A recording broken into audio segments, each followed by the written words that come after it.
and was namesakes. Wow. Yeah. We haven't misunderstood.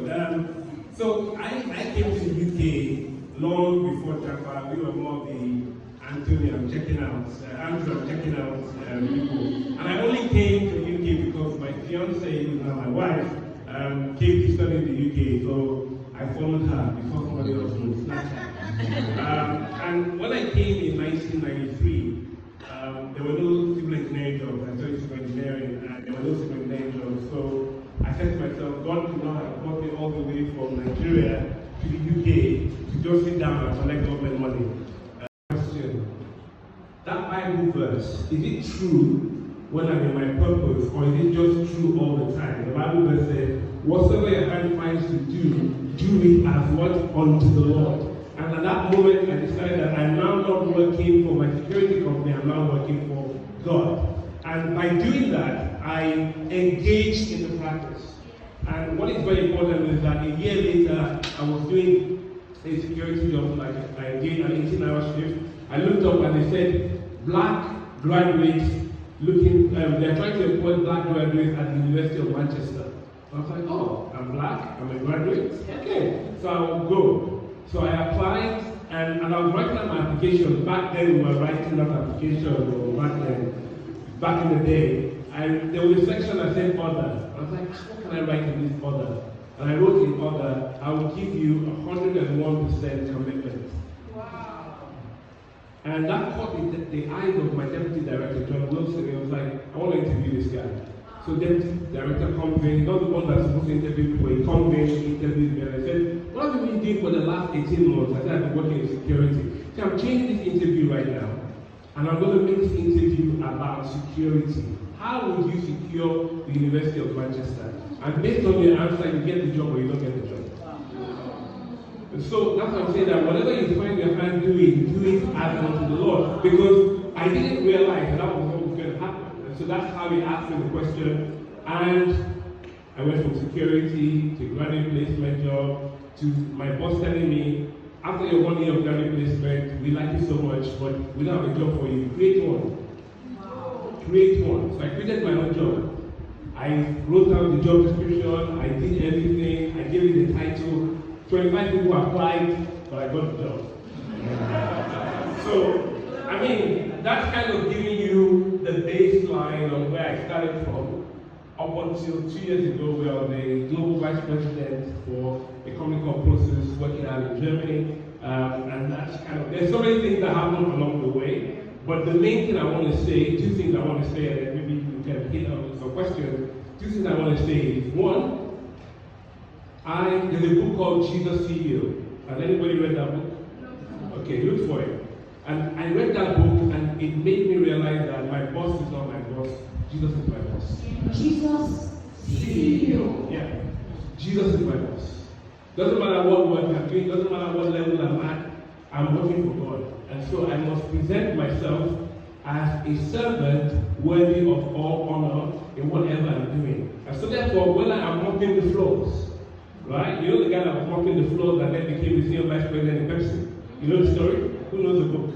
Right? There was a guy who was mopping the floors, but because he was in the corridors of power, they brought him in and he created his favor, and he ended up being the senior vice president. So I went from being a security guard to being a global vice president, to being in boardrooms, and now at the stage that I'm at, I'm transitioning between boardrooms, coaching, mentoring, speaking, and there's a lot that's happened in the journey, right? But the main thing I want to say, first of all, is that here's the CEO. Number two, the road is not straight. But it becomes more straight. What does the Bible say? The path of the righteous does what? Shine brighter and brighter. Right? So I went from civil engineering degree to security to administrative assistant to programmer, from programmer to business analyst to project manager to consultant. From consultant, I then found my niche, HR, the technology side. And how did I get there? A colleague tapped me on the shoulder. Shola, you like people. You take care of people. You're always going for all these BBS meetings. You are always the one talking on their behalf. Why didn't you go into HR? It was a friend, a colleague that just tapped me on the shoulder. If they post in payroll manager, go and apply, and that's how I got the job. So sometimes, as long as you are going on the right path, you will find a way. Thank you. Thank you so much. Thank you. Thank you. The road is not always straight. No. That's why a chartered accountant will sell fragrance, sell chin-chin. Sometimes not because you want the money, but because of the experience. Yeah. Right? But the path of the righteous shines brighter and brighter. Right. Whatever you choose to do. Thank you. Let's talk about finances a bit. Yeah. You have been in the UK for how long? I've been in the UK, so for context, I was born in London. Oh. I was born in London, and then after, when I was 8, my parents decided to take us back. Right. Back then, it was better to go back than to stay, so we went back. And then when my fiancé came back, 1991 is when I came back. Please do me the calculation. 91. 34. 44. 34. 34 years. 34 years. 34 years. So you've been here 34 years. Let's talk about money. Money, debt, building wealth, building a portfolio. What has your experience been like? Has it been high, and then you just started to have that money, a lot of money that have you made mistakes? Have you pitfalls? Yes. If I want to draw it, to be like, wait, all right, but yeah, so look, when I came into the UK, my dad's an accountant, chartered accountant, and so I think I grew up with this mindset of, you know, at the end of the month, you must balance. So I was always balanced, you know, there's no negatives. But then the UK, so for those of you that are new, let me speak to those who are new. When you are new, the UK will draw you in to negatives. Right? I'm not here to preach against that. I'm just saying that the UK will, like when I came back from Berlin, I lived in Berlin for 5 years. When I arrived, the day I arrived, and I arrived, like, okay, I'm now back from Berlin, having spent 5 years in Berlin. The first that came to my letterbox is, if you would like a loan for 125,000, you are pre-approved. Pre-approved. Because they know your record, they know what your financials are. So, you ask me, has there been mistakes? There have been lots of mistakes. The moment you put your leg into debt, now there's debt that is manageable, and there's debt that's not unmanageable. And for 20 years of my life, I lived in unmanageable debts. Unmanageable. Unmanageable. Where my debt was 6 figures. I'm not talking about house debt, I'm not talking about mortgage, I'm talking about personal debts. I had over 6 figures. I had my spreadsheets, I would look at it and I was like, how? When? By what? How much work will I do to get rid of this debt? So, some of them, like I said, are unwise decisions. Some of them are deliberate decisions, right? So part of that deliberate decision, I wanted to privately educate my kids, which I did, but has a toll, right? Has a toll. And then, let me put it like this. I bought houses, I've sold houses, I've rented houses, I've done, like, all the things that you can do, I've done. But the one thing that changed was when you decide to submit it to God. Right? Now, doesn't mean I wasn't a Christian, no. I was a pastor, I was a leader, I was a man of God. But I didn't have a handle on my finances. And there was more going out than I was coming in. Now, for me, I pray this not before you, but for me, God had to take me out of the UK. He took me out of the UK to Berlin, in Germany. And when I entered Germany, my eyes were opened. Because you are in a culture. So there's a difference between a credit card in Germany, you will sweat. It's not that it's impossible, but it's not the first that I offer to you. The first that I offer to you in Germany is investment, savings. So for my 5 years in Germany, I just decided no debt, no credit card. And I don't know whether we have time, but what I was saying was that I began to over a 2-year period, I zeroed out all my debts. How? Saving, investing, deliberately, intentionally only buying things that I could buy in cash. Like I was in a culture now, relocated into a culture where I went into the shop, if I don't have the cash, I don't buy it. I just became a cash. I have credit cards, and I use them wisely. But if I didn't have the cash, I did not purchase it. If I was going to buy a car, it had to be cash. So once I moved my mindset to a cash-based mindset, everything changed. And it changed because, this is the reason why it changed, is because being cash-based means you have to be disciplined. So my discipline went up, and guess what? My financial smartness followed. So, to the glory of God, we are now completely debt-free. Now, it doesn't mean that everything is in place. It just means that I now know the routes that leads to debt, and I know the routes that leads to financial freedom. And I've chosen financial freedom. Thank you. Thank you so much. Final question.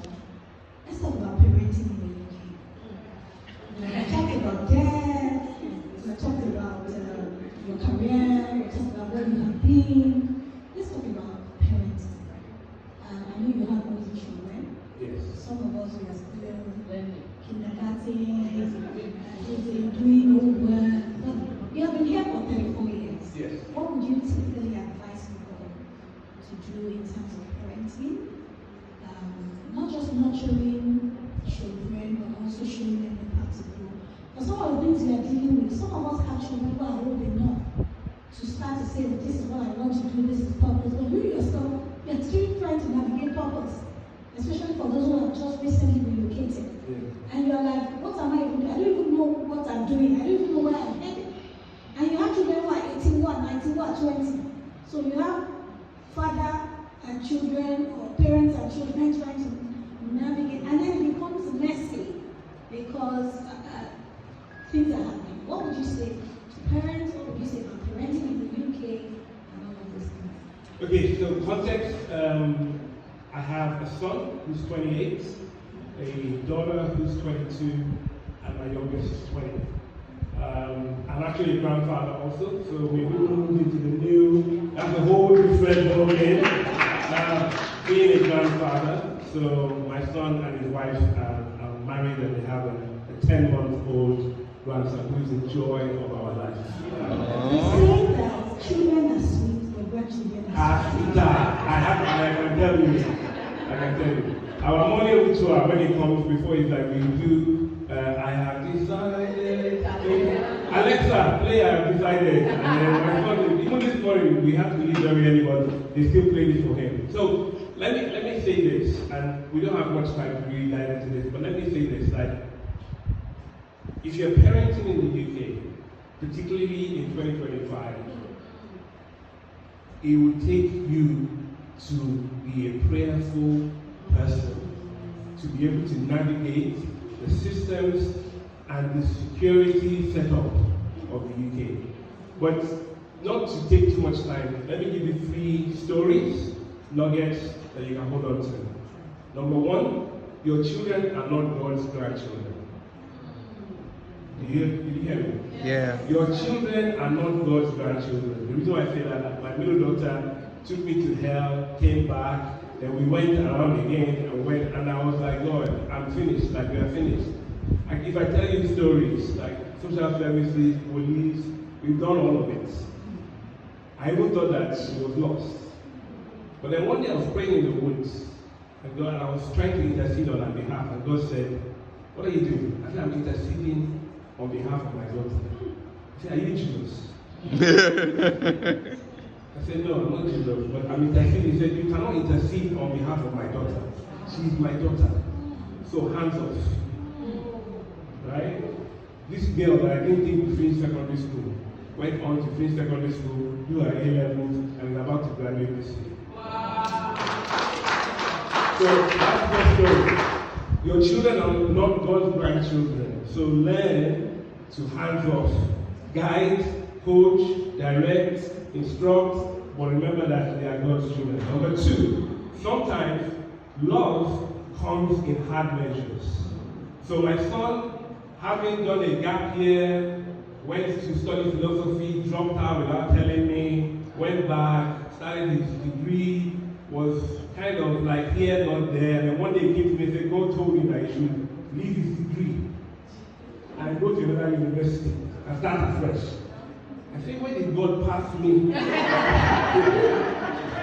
to tell you that you should drop out?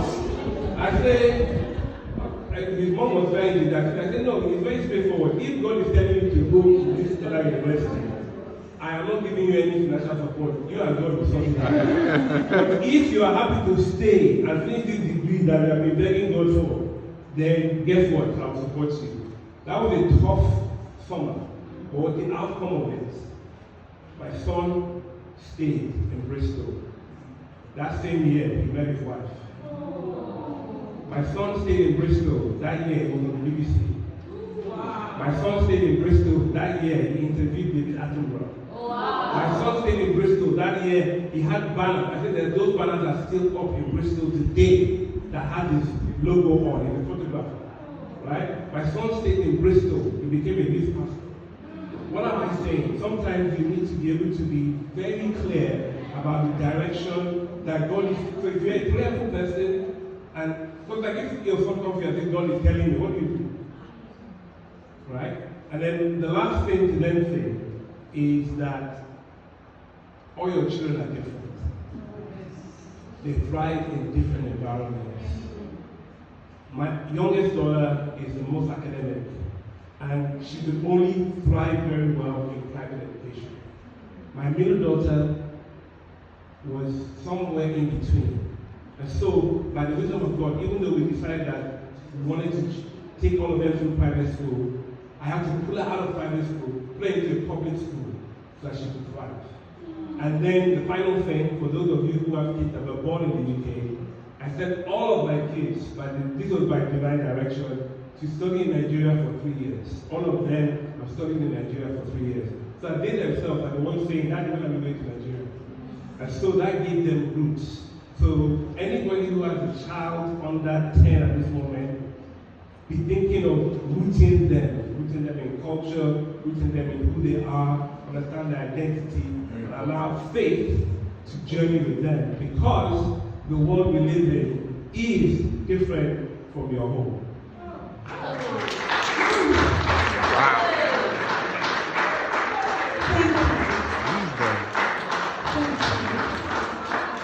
I wish we could go on and on. But trust me, I don't know how we put our speakers together this year. But it's been back to back. And we still have a lot. And I know people are hungry. But we still have gospel. Paul 4 is still coming back. Paul 4 did not even scratch what he wanted to share. And I still have the amazing ladies of my mastermind to share their stories. I know some of you have booked your tickets to go back. We want to do everything as fast as possible so you make the most of this. We have a recording. You will get to rewatch, right? And review this entire content at your time. But so that we can catch up, we have lost time. Particularly if God has called you to live in this culture. Befriend the culture. Befriend the culture. And I say this because if you don't befriend the culture, you will have a thought of what the culture is, and you will not understand it. I'm going to end with this, not because I'm trying to show off, but I want to kind of give you an understanding. I take my kids to my friend's house. He's a multi-millionaire, he's a white guy, but he loves God. And so my kids are in an environment where they see somebody who is wealthy, who is white, and who is a Christian. I have the keys to his house. So what I'm saying is, if God has called you here, He called you here to be part and to influence the culture. If you don't want to influence them, I better go back.